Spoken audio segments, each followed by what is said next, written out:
Perfecto, ¿se me escucha bien? Sí, acá se escucha. Ahora sí no nos va a botar, ¿no? No estábamos saliendo mucho y no nos dejaba avanzar. Bien, entonces fíjense cómo el nervio isquiático, que se ha formado por el tronco lumbosacro, S1, S2, S3 principalmente, va a abandonar la pelvis por el foramen ciático mayor inferior al músculo piriforme, ¿no? Para el reconocimiento práctico, inferior al músculo piriforme, nosotros vamos a tener al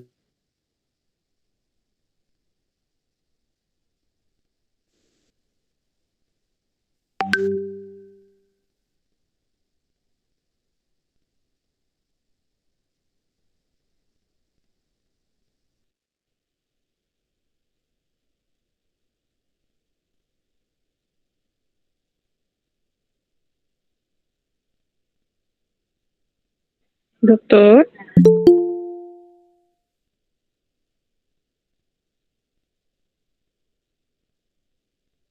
colocamos una inyección en la región glútea, debemos tener el cuidado de no hacerlo en los cuadrantes mediales, ya que podemos lesionar el nervio ciático o uno de estos nervios del plexo sacro. Siempre lo haremos en los cuadrantes externos. Una inyección intramuscular siempre debe hacerse en el cuadrante superior externo o superior lateral de la región glútea. El otro nervio importante es el nervio pudendo. El nervio pudendo se forma por los ramos anteriores de S2, S3 y S4, abandona la pelvis por el foramen ciático mayor, entra al períneo por el foramen ciático menor, inervando todas las estructuras sensitivas y musculares del períneo. Es el principal nervio del períneo y se forma por los ramos nerviosos S2, S3 y S4. S2, S3 y S4. Entonces, estos dos nervios, isquiático y pudendo, son los más importantes del plexo sacro. Sin embargo, también importantes son los nervios glúteos, ¿no? El nervio glúteo superior abandona la pelvis por foramen ciático mayor superior al piriforme para inervar el músculo glúteo medio y el músculo glúteo menor. Fíjense la importancia de eso, como... ¿Se me escucha bien, chicos? Sí, doctor. Sí, doctor. Ah, qué bueno, está mejor que el Zoom entonces. Entonces, este nervio glúteo superior va a inervar al músculo glúteo medio y músculo glúteo menor. El nervio glúteo inferior abandona la pelvis por el foramen ciático mayor, pero inferior al piriforme, inervando al glúteo mayor. Esas son preguntas típicas de examen. Nervio glúteo inferior o menor inerva al músculo glúteo medio, glúteo menor y tensor de la fascia láctea. Nervio glúteo inferior inerva al glúteo mayor. Les recomendaría revisar estos 4 nervios del plexo sacro para su examen. Existen otros nervios musculares para el obturador interno, para el gémino superior, para el cuadrado femoral, para el gémino inferior, para el músculo piriforme, para el mismo elevador del ano, que proceden del plexo sacro. Un nervio quizás importante por su relación con el nervio isquiático es el nervio cutáneo femoral posterior. Este nervio cutáneo femoral posterior va a ser el compañero del nervio isquiático. Cuando hagan la disección de la región glútea, el acompañante del nervio isquiático es el nervio cutáneo femoral posterior, que va a inervar la piel del compartimiento posterior del muslo, la piel de la región inferior glútea y también esta piel entre el pliegue glúteo inferior, el escroto y el muslo medial alto, ¿no? Bien. Avanzamos entonces, chicos. Es el plexo hipogástrico inferior. El plexo hipogástrico inferior es una red nerviosa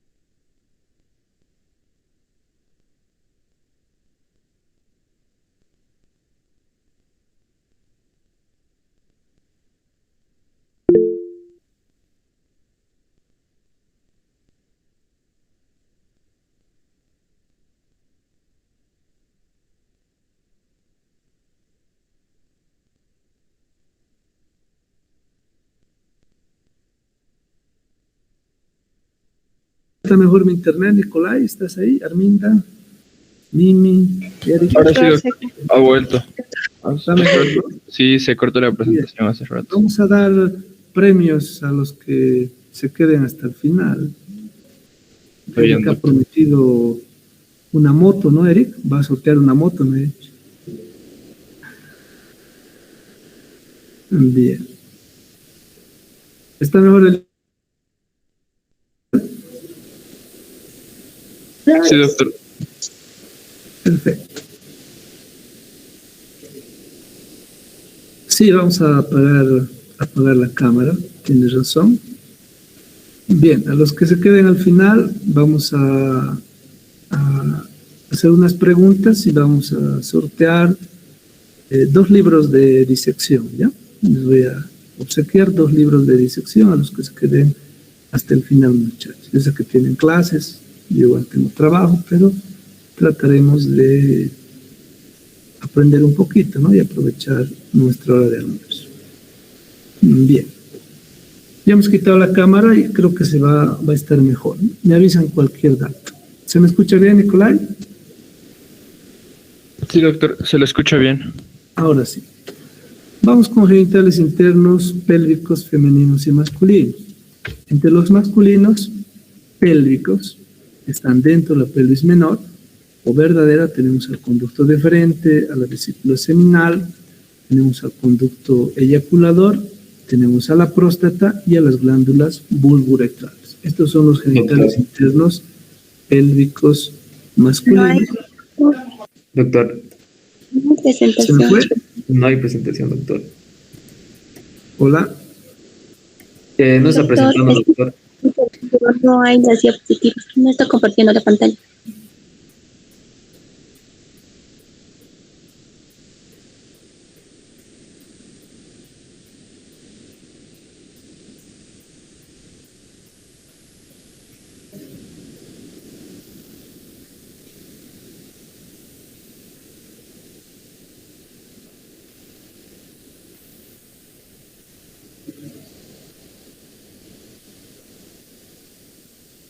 Ahora sí, ¿no, chicos?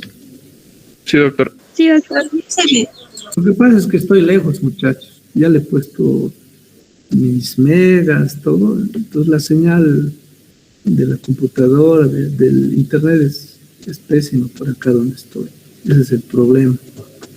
Ahorita estoy con mis datos igual. Es lo mismo, he cambiado mis datos y sigue igual. Bien, me avisan, por favor, cuando se salga. Yo los escucho a ustedes. Si se sale, me dicen, se salió ya, por favor. Nicolai, ¿estás ahí? Sí, doctor, estoy aquí. Está bien. Perfecto. Bien, entonces en los órganos genitales internos vamos a tener el conducto deferente, vesícula seminal, conducto eyaculador, próstata y glándulas vulvuretrales. Comencemos con el conducto deferente. El conducto deferente es la continuación de la cola del epidídimo, va a ascender posteriormente en la región escrotal, entrando al conducto inguinal por el anillo inguinal superficial, atraviesa el conducto inguinal, sale por el anillo inguinal profundo, está cubierto por peritoneo en el estrecho superior de la pelvis, va a dirigirse a la parte posterior de la vejiga urinaria, donde se va a dilatar y va a formar la ampolla del conducto deferente. El conducto deferente tiene una longitud de 45 centímetros en general y presenta paredes musculares gruesas, una luz muy pequeña que solo le sirve para el transporte de los espermatocitos, nada más. Al ser gruesa su pared, cuando hay una vasectomía, es difícil volver a unir la luz del conducto deferente, ¿no? Es 99% efectiva la vasectomía. Es difícil unir, sería una microcirugía para unir el conducto deferente a una vasectomía. Bien, el conducto deferente va a presentar una ampolla, como decía, en la parte posterior de la vejiga, cuyo conducto se va a unir al conducto de la vesícula seminal para formar el conducto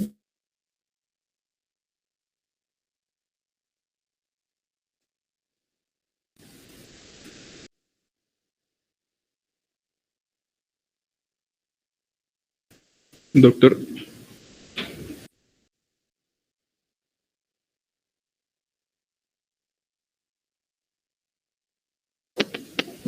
doctor,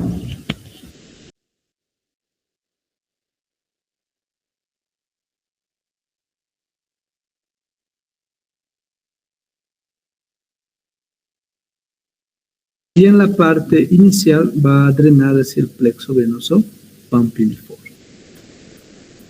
Bien, las vesículas seminales son dos estructuras alargadas ubicadas en la pared posterior inferior de la vejiga sobre la próstata. Tienen forma lobulada, alargada, de unos 4 a 5 centímetros de longitud. ¿Cuál es la función de la vesícula seminal? La función de la vesícula seminal es la de producir líquido seminal, rico en fructuosa, rico en nutrientes para los espermatocitos y además de proveer al semen un pH alcalino. Tiene también una sustancia coagulante que va a coagular el semen una vez que salga de la uretra. La vesícula seminal recibe ese nombre ya que produce la mayor cantidad del semen. Eso es importante, ¿no? Uno piensa a veces que son los espermatocitos los que son mayores en el semen. No. La vesícula seminal produce cerca del 70 al 80% del total del líquido seminal. Está irrigada por arterias seminales que proceden de la arteria vesical inferior y de la arteria rectal media. El conducto se une al del conducto deferente para formar el conducto eyaculador. Bien. Están irrigados, como decíamos, por arterias vesicales que proceden de la rectal media y la arteria vesical inferior. El conducto deferente y el conducto de la vesícula seminal se unen y forman el conducto eyaculador de 2.5 centímetros de largo, que va a penetrar de posterior a anterior, de superior a inferior la próstata. Este conducto eyaculador, que lleva la secreción conjunta del conducto deferente y de la vesícula seminal, va a terminar desembocando a nivel de la uretra prostática. Se abre en los folículos seminales en la uretra prostática. Bien, esa es una pregunta de examen. El conducto eyaculador se abre ¿en qué porción de la uretra? Uretra prostática. ¿A qué nivel? A nivel de los folículos seminales. La próstata es un órgano interesante que tiene el varón. Tiene una altura o longitud de 3 centímetros, un ancho de 4 y 2 de anteroposterior. Pero esto es en personas jóvenes, muchachos, como ustedes. Esa es una próstata ideal, ¿no? A medida que va aumentando la edad, las células prostáticas tienen factores de crecimiento que hacen que la próstata se mantenga joven, siempre joven, y siga creciendo, ¿no? Entonces, cada vez que aumenta la edad, la próstata sigue creciendo. En un paciente de más de 60 años, 50 años, no vamos a palpar una próstata con estas medidas, ¿no? Es una persona joven, adulta joven, normal. Bien, vamos a hablar del cáncer de recto más adelante. La próstata presenta una cápsula fibrosa que la cubre, está ubicada inferior al vértice de la vejiga urinaria, superior al diafragma pélvico, anterior a la ampolla del recto, de ahí el tacto rectal, y posterior a la sínfisis del pubis. Está separada de la sínfisis del pubis por un espacio facial denominado espacio de Retzius o espacio retropúbico. Espacio de Retzius o espacio retropúbico. Bien. ¿Qué partes anatómicas tiene la próstata? Presenta una base.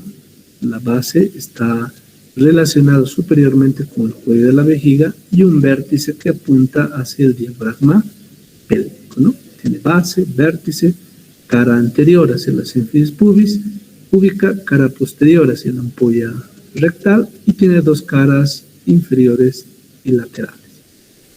Anatómicamente, la próstata presenta una porción anterior llamada istmo o lóbulo anterior, que es la porción no glandular, quiere decir que no presenta glándulas. Está formada por músculo liso y tejido conectivo. Es toda esta porción, el istmo, no glandular, no produce secreción prostática. Los otros lóbulos que quedan a la derecha y a la izquierda van a subdividirse en 4 lobulillos: ínfero-posterior, ínfero-lateral, superomedial y anteromedial. Lo deben aprender para el examen de esa manera. En la práctica, nosotros dividimos a la próstata en un gran lóbulo anterior, que ya saben que es fibromuscular, no produce secreción prostática, un lóbulo posterior o inferoposterior importante que se encuentra inferior al conducto eyaculador, fíjense, inferior al conducto eyaculador. Este lóbulo posterior o inferoposterior es importantísimo porque se está relacionando con la ampolla del recto y es el que nosotros vamos a palpar y es el que crece cuando hay hipertrofia o hiperplasia prostática benigna. Bien. Superior al conducto eyaculador encontramos al lóbulo medio o superomedial. Este lóbulo medio crece también y empuja la vejiga, ¿no?, para formar la úvula vesical, que es una elevación del cuello de la vejiga solo presente en los varones. Eso pasa porque el lóbulo medio ha crecido y ha empujado a la vejiga hacia adelante y forma la úvula vesical. Entonces, en la práctica manejemos lóbulo anterior, lóbulo posterior o inferoposterior y lóbulo medio o superomedial. Esas son las 3 grandes regiones lobulares para la práctica clínica. Para el examen aprenderemos los 4 lóbulos. Bien, ¿qué produce la próstata? Una secreción prostática lechosa que va a salir de la próstata por varios conductos a través de la uretra prostática. Esta es la uretra prostática. Miren, muchos conductos que se abren en los senos prostáticos para sacar líquido prostático, que también tiene nutrientes, tiene pH alcalino y va a formar entre el 15 al 20% del volumen del seno. Más grande que la vesícula seminal, pero solo produce el 15 al 20% del volumen seminal. La mayor parte del semen que es producida por la vesícula seminal. Bien. Las arterias prostáticas van a provenir principalmente de la arteria rectal media. Las arterias prostáticas provienen de la rectal media y la vesical inferior. Las venas prostáticas van a formar un plexo venoso prostático que al final va a drenar hacia las venas ilíacas internas. Glándulas de Cooper o bulbouretrales. Antes de continuar con esto, me olvidaba señalarles una pregunta de examen, ¿no? ¿Cuál es la porción más ancha, dilatable de la uretra masculina? La uretra prostática.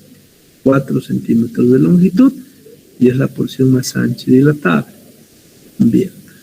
A cada lado de la uretra intermedia, que es la porción más estrecha, menos dilatable de la uretra masculina, encontramos 2 glándulas pequeñas de 0,5 milímetros de diámetro, ovaladas, lobuladas denominadas glándulas de Cooper o bulboretrales.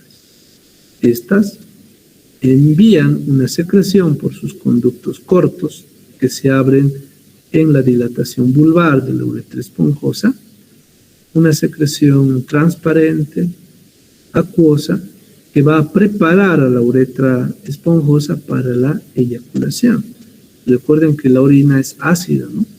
Este líquido de la glándula bulbouretral va a hacer que se alcalinice la uretra esponjosa y además va a salir para lubricar el glande del pene durante la excitación y la relación sexual. También va a formar parte muy pequeña del volumen del semen final, ¿no? Glándulas bulboretrales o de Cooper. Están a cada lado de la uretra intermedia y están embebidas por el esfínter uretral externo. Están rodeadas por el esfínter uretral externo. Su secreción prepara la uretra esponjosa y también va a lubricar el glande del pene. Ese es el líquido claro que sale por el orificio uretral externo durante la excitación sexual y la relación sexual. Bien, vamos a avanzar. La mayor parte del drenaje linfático del conducto deferente va a dirigirse hacia los ganglios ilíacos externos. De la vesícula seminal, la parte pélvica del conducto deferente se dirige a los nódulos ilíacos internos. El drenaje linfático de la próstata va a dirigirse a los nódulos ilíacos internos y a los nódulos presacros, ¿no? Recuerden lo que dijimos, todos estos están conectados. Por eso un cáncer en cualquier víscera pélvica da metástasis a cualquier órgano cercano. E incluso puede viajar, ¿no?, hacia el abdomen. Bien, la inervación de los órganos genitales internos masculinos va a provenir de fibras simpáticas de T12 a L3 y fibras parasimpáticas de S12, S2, S3 y aquí le falta S4. Va a llegar a través del plexo sacro para dar inervación sensitiva, simpática y parasimpática. Por ejemplo, los nervios cavernosos parasimpáticos atraviesan la próstata para llegar al pene, ¿no?, y provocar la erección del pene. En una cirugía de próstata que antes era abierta, se corría el riesgo de lesionar estos nervios cavernosos y provocar problemas en la erección del pene. Ahora las cirugías son laparoscópicas, son por la uretra y ya es difícil provocar un problema en el plexo cavernoso que está rodeando a la próstata, por si acaso, ¿no? Bien. Esto es lo importante, muchachos. Paciente mayor de 40 años debe hacerse un examen de próstata, el cual consiste en una ecografía prostática, un antígeno prostático y el tacto rectal. ¿Se me está escuchando, Nicolai, muchachos? Sí, doctor, se lo Sí, escucho. doctor. No se escucha. Qué bueno, qué bueno, qué bueno. Los voy a premiar al final, ¿no? Gracias a sus compañeros que han organizado el curso. Perfecto, doctor. Bien, es importante señalar que después de los 40 años, antes era 50, ¿no?, ahora es 40, todos los hombres debemos ir al urólogo para prevenir un probable cáncer de próstata. Recuerden lo que dijimos, la próstata sigue creciendo, sigue joven, por los factores de crecimiento que tiene. Van a aprender en patología eso. Bien, el tacto rectal es importante y la relación de la ampolla rectal con el lóbulo inferoposterior o posterior de la próstata es importante. Cuando se realice el tacto rectal, debe palparse suave, blando, indoloro, con las medidas que hemos aprendido, si es una persona joven, ¿no? Pero ningún joven va a hacerse tacto rectal, créanme. Entonces, en un paciente de 40, 50 años, no esperemos una próstata pequeña, ¿no? Será una próstata grande. Lo importante es que no sea dolorosa al tacto. Recuerden que las vísceras son indolorosas al tacto, no lo olviden. Debe palparse blandito, como su eminencia tenar de su mano. No debe haber ninguna rugosidad, no debe haber nódulos y no debe haber sangrado cuando saquen su dedo en el guante. Ante cualquiera de esos signos debe sospecharse en una lesión en la próstata, ¿no? Jamás se dice sea de próstata, nunca. El único que dice eso es el microscopio, ¿no? El patólogo dirá cáncer. ¿No? La mayor parte de los problemas son hiperplasia e hipertrofia prostática, que son benignos. ¿Cuál es el problema? Que cuando crece la próstata, obstruye la uretra prostática, ¿no? Y hay problemas en la retención urinaria. Bien. La vasectomía no es nada más que cortarse el conducto deferente para no tener hijos. Poco utilizada, ¿no? Pero también tiene poca publicidad, hay que aceptarlo, no hay mucha publicidad para esto, pero es un método altamente efectivo, por el cual no van a viajar espermatocitos. Muy bien, composición del semen. Lo menos que tienes del semen, ¿qué? Espermatozoides. Poco, miren, poquísimo. La mayor parte del semen está formado por el líquido de la vesícula seminal, le sigue la próstata y las glándulas vulvouretrales. Órganos genitales internos femeninos. Tenemos a los ovarios, las tubas uterinas, el útero, la vagina. Bien, los ovarios son dos estructuras ovoides, más o menos de 4 centímetros de largo, 2 de ancho y 1 de grosor o espesor. Están suspendidos por derivaciones del ligamento ancho, denominado mesovario, y suspendido también por el ligamento suspensorio del ovario, que lo fija al peritoneo de la pared posterior del abdomen. Está unido al útero por el ligamento propio del ovario. Tiene doble función los ovarios. Una función reproductora al formar los ovocitos y una función hormonal, ya que forma estrógeno y progesterona, que son las hormonas sexuales femeninas. Ovario forma ovocitos y forma estrógenos y progesterona, ¿verdad? Bien. Están ubicados lateral al útero, envueltos por una pequeña capa de peritoneo, sostenidos por los ligamentos que mencionamos, mesovario, ligamento suspensorio del ovario y ligamento propio del ovario. Recuerden que en una niña, en una adolescente que no ha empezado sus ciclos menstruales, la cápsula del ovario es blanca, es bonita, brillante, ¿no? Y ya una vez que empieza el ciclo menstrual, cuando vean un ovario lo van a ver así, lobulado con múltiples cicatrices. Esto debido a que no hay un conducto para que salgan los ovocitos, ¿no? ¿Qué hacen los ovocitos?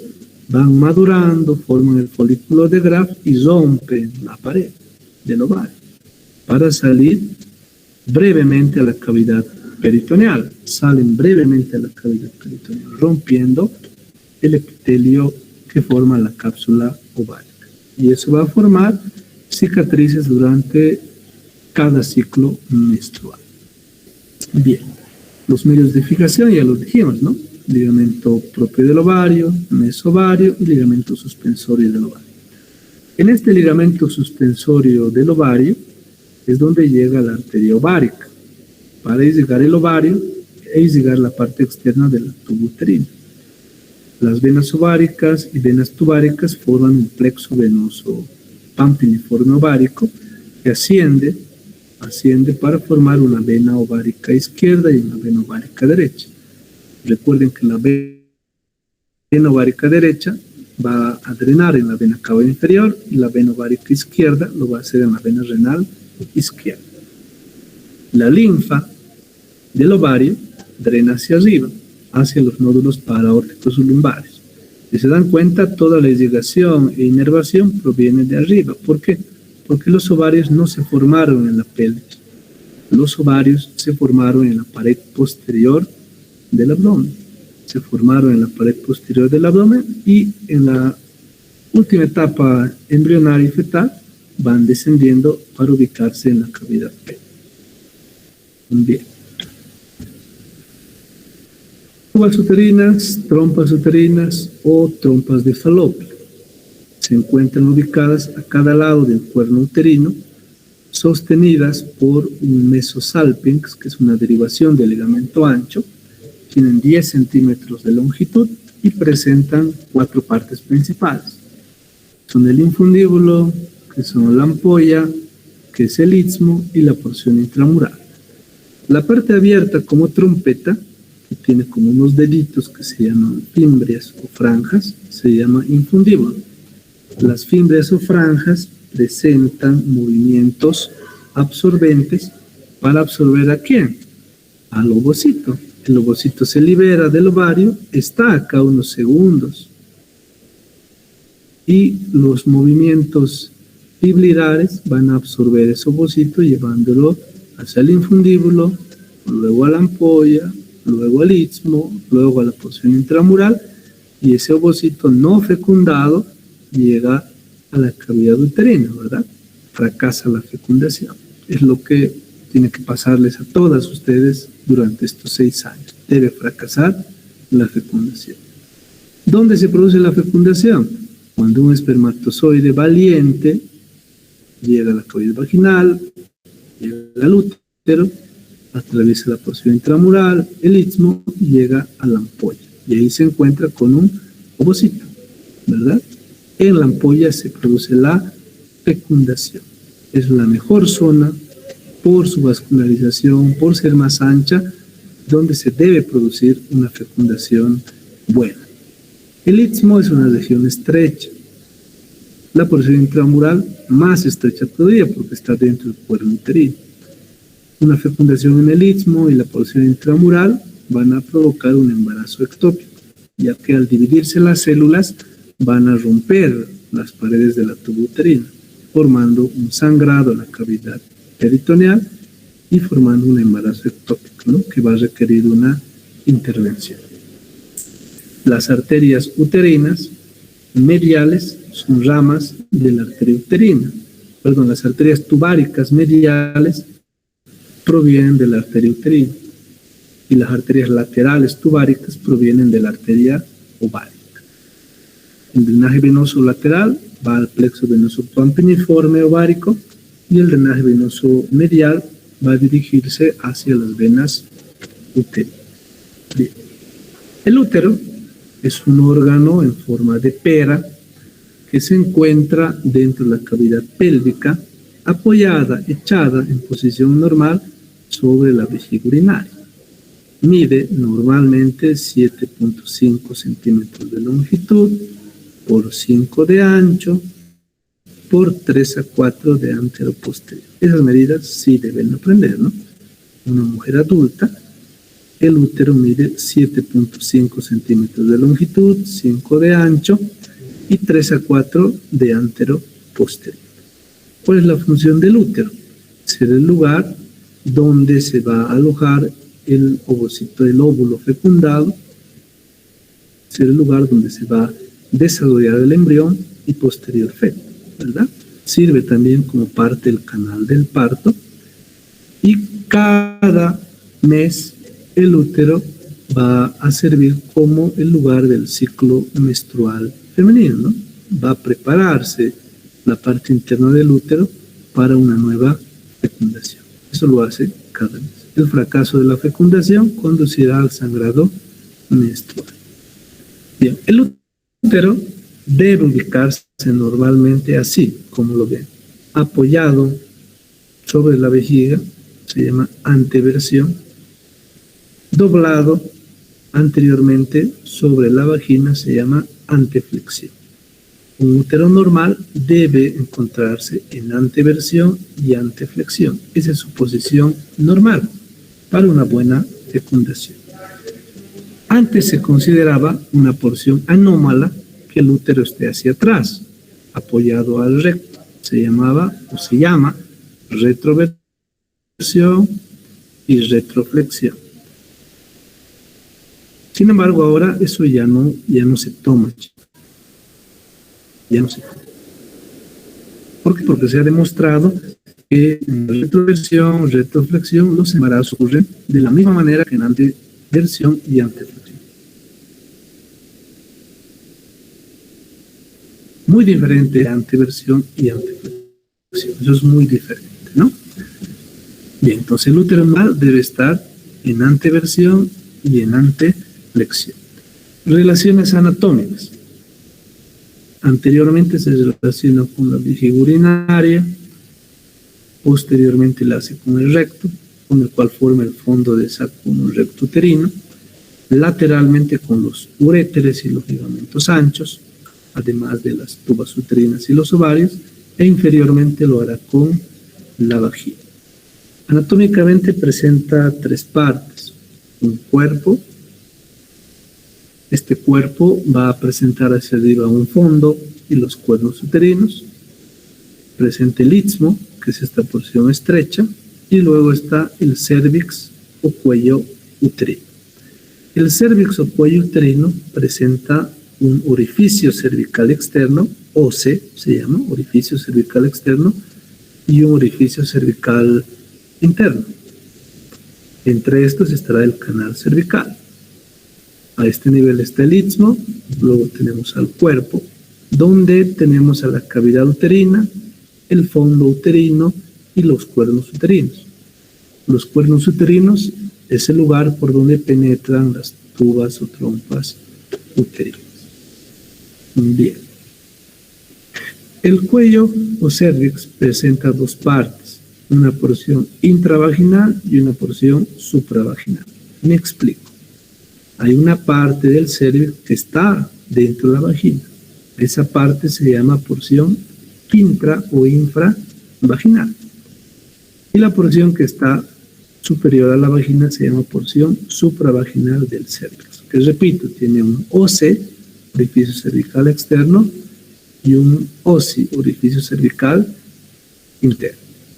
Bien, las capas del útero, ya lo saben desde la escuela, tienen una capa peritoneal denominada perimetrio, una capa muscular de músculo liso, que es el miometrio, altamente elástico, y una capa interna o proliferativa que se llama endometrio, que es la que se va a preparar para recibir a un óvulo fecundado cada mes, ¿no?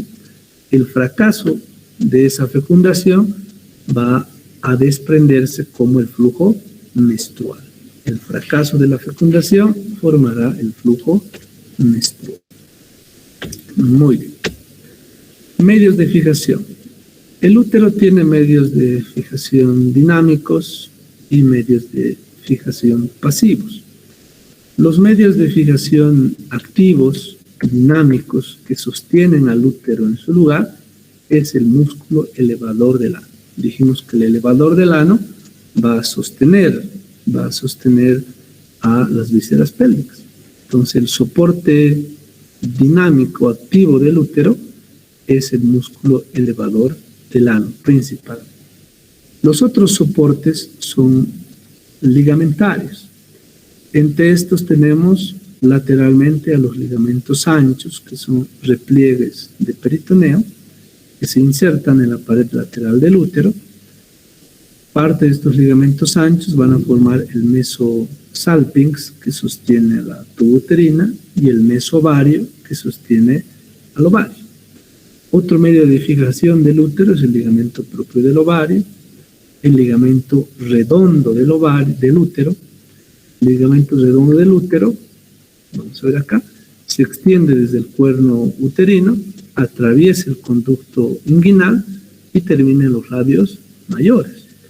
Eso explica por qué cuando algunas mujeres tienen flujo menstrual y hay una contracción fuerte del útero, hay una sensación rara, a veces de dolor, en los labios mayores. Es por la comunicación anatómica entre el fondo uterino con los labios mayores a través del ligamento redondo del útero. ¿Bien?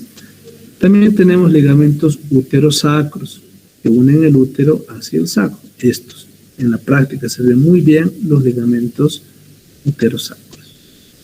Tenemos también a los ligamentos cardinales que unen el cuello del útero a las paredes laterales de la pelvis. Son importantes los ligamentos cardinales porque contienen dentro de ellos a la arteria y a las venas uterinas.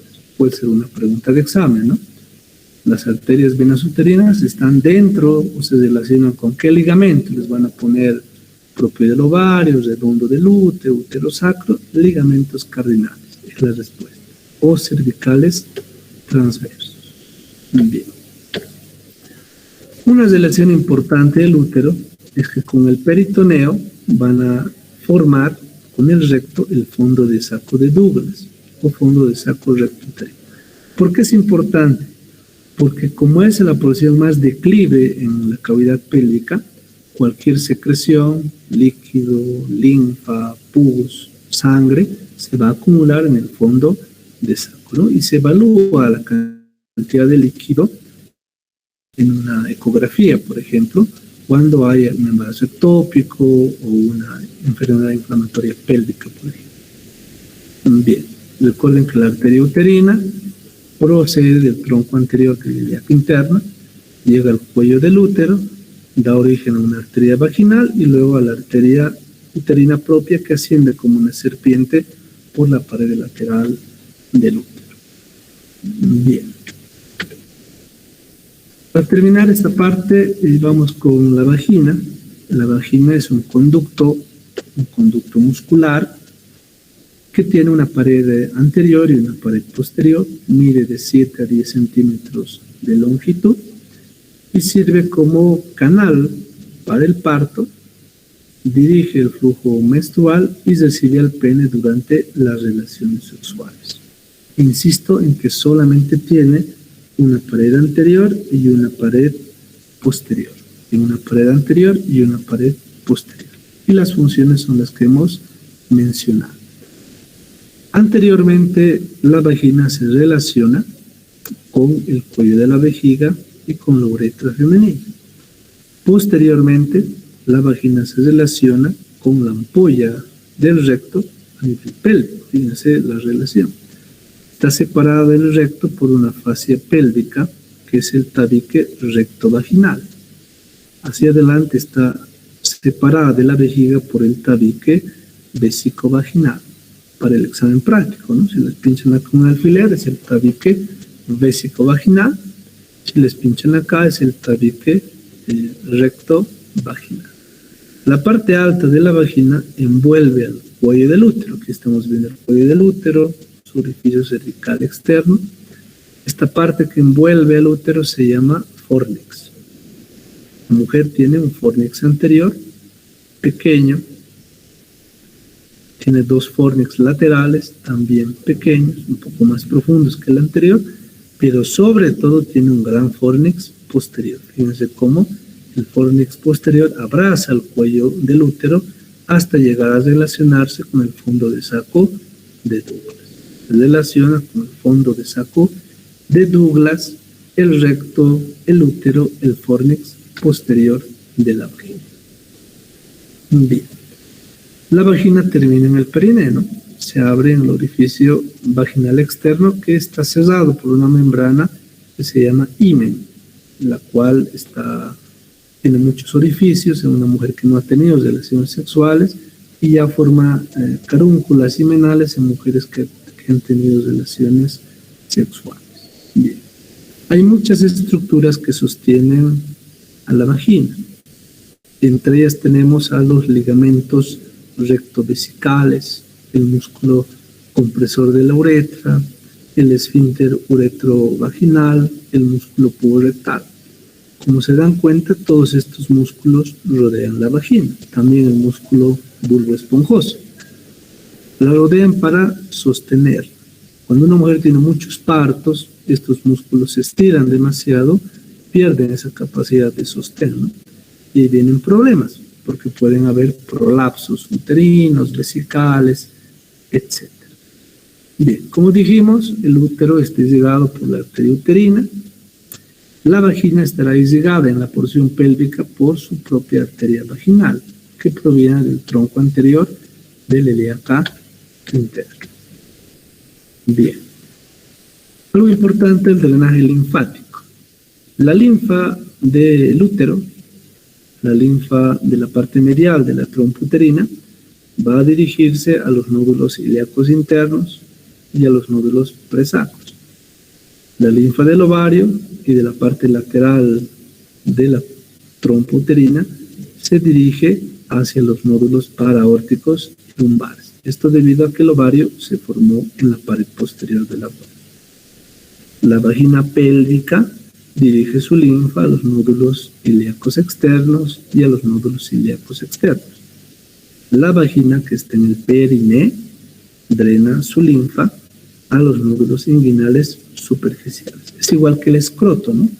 La piel del escroto, la piel del periné, la vagina que está en el periné, drenará hacia los nódulos inguinales superficiales. Eso es pregunta de examen. Bien. Vamos con algo de clínica. Fíjense acá ustedes, podemos ver muchos folículos de grafo, ¿verdad? Tenemos un ovario izquierdo, un ovario derecho, donde se deben contar unos 6 a 8 folículos, nada más. Cuando hay muchos, ya es un problema. Se llama ovario poliquístico. Comienzan a formar más hormonas, lo que da problemas en las mujeres, ¿no? Bien. Un método de planificación familiar que sí es muy usado cuando la mujer ya tiene 3, 4 hijos es la salpingoclasia, ¿no? O ligadura de trompas, que consiste en cortar la trompa uterina, unirla, ligarla y quemarla, ¿no? Para evitar el paso del ovocito y evitar la fecundación. Muy importante, más importante de todo lo hablado es la prevención. Toda mujer mayor de edad debe hacerse una prueba de Papa, ¿no? Es una prueba de Papa Nicolau, en la cual se toma una muestra del cuello del útero para llevarla a, porque ustedes recuerden que en todo lugar donde hay transición epitelial, recuerden que acá el epitelio del cuello del útero está haciendo transición con el epitelio de la vagina. En todo lugar que hay esa transición, las células pueden cambiar, ¿no? Y cambian cuando son sometidas a un estrés o a una infección. El cambio en la mucosa y en el epitelio del cuello del útero se debe principalmente a un virus, ¿no? Que es el virus del papiloma humano. ¿Quién lo transmite? Los malditos hombres, ¿verdad? Ellos lo transmiten. A ellos no les da nada, pero ellos lo transmiten. El virus del papiloma humano produce cambios celulares, anaplasia, metaplasia de las células que pueden llegar a cáncer. Pueden llegar a cáncer. Sin embargo, cuando se descubre en una etapa temprana, y yo lo he vivido con mi mamá, por ejemplo, cuando se descubre en una etapa temprana el cáncer con Papa Nicolau periódicos, se cura al 100%. Tiene una curación de al 100%. Eso se lo puedo asegurar. El cáncer se da a mujeres adultas, ¿verdad? Con factor hereditario genético. Pero hay mujeres jóvenes que no tienen herencia genética y tienen cáncer, ¿no? Entonces, lo mejor siempre es realizarse un PAP y ante cualquier lesión, seguir el tratamiento médico y esa lesión desaparece. No lo olviden. Bien, acá vamos a quedar, muchachos, ya el tiempo ya se me fue, se me acabó el tiempo.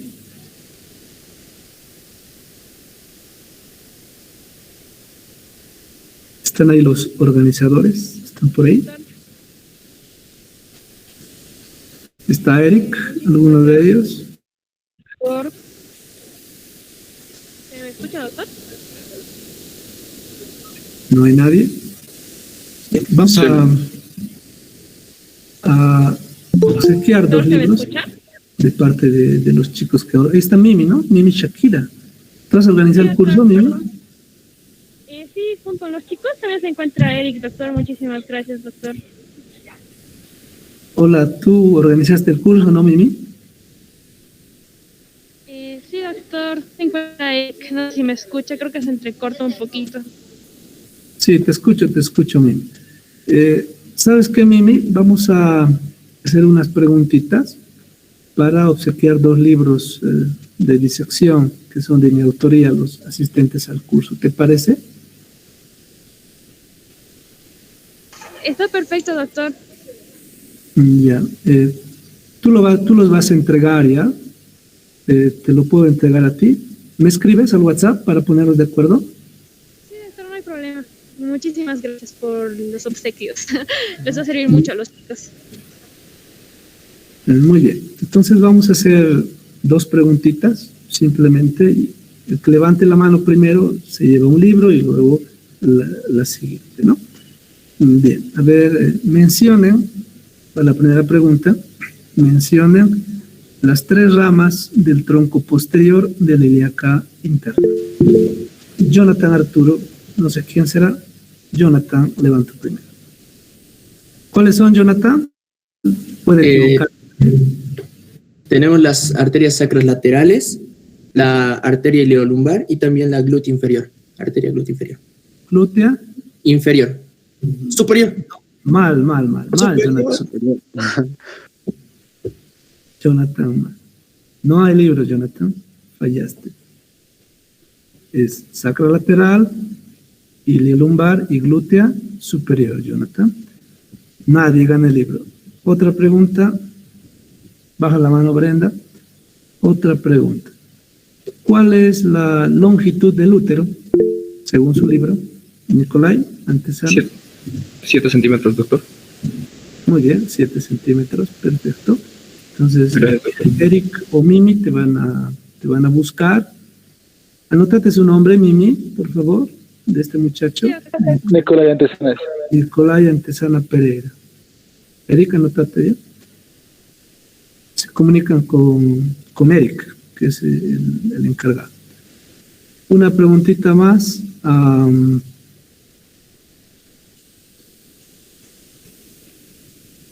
Dígame, la vena ovárica izquierda, ¿dónde termina drenando la vena ovárica izquierda? Bien, Adán Acapa Zambrana. ¿Quién es Adán? Yo, doctor. En la vena renal izquierda. En la vena renal izquierda. En la vena renal. Nicolai Antesana Pereira y Adán Acapa Zambrana. Se comunican con Eric, por favor.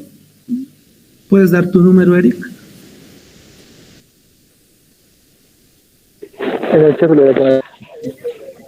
Bien. Entonces, él los va a buscar, les va a entregar el día viernes su libro. ¿Está bien? Les va a obsequiar. Podríamos haber seguido con Perinet, chicos, pero ya yo tengo trabajo. Me gusta haber compartido este momento con ustedes y que no sea la última vez, ¿no? Podemos también hacer una clase la siguiente semana para ver regiones de cuello, por ejemplo. No vamos a hablar con Eric para hacer otro curso, ¿no? Es una horita, no está mal para repasar, no hay clases y podemos estar repasando cuello la siguiente semana. Bien, hasta luego, chicos. Los ganadores se comunican con Eric. Hasta luego.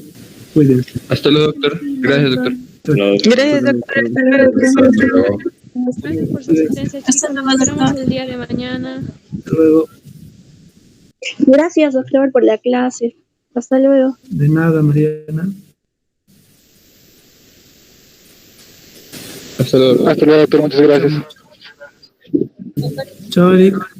Hablamos para lo de los libros, ¿eh?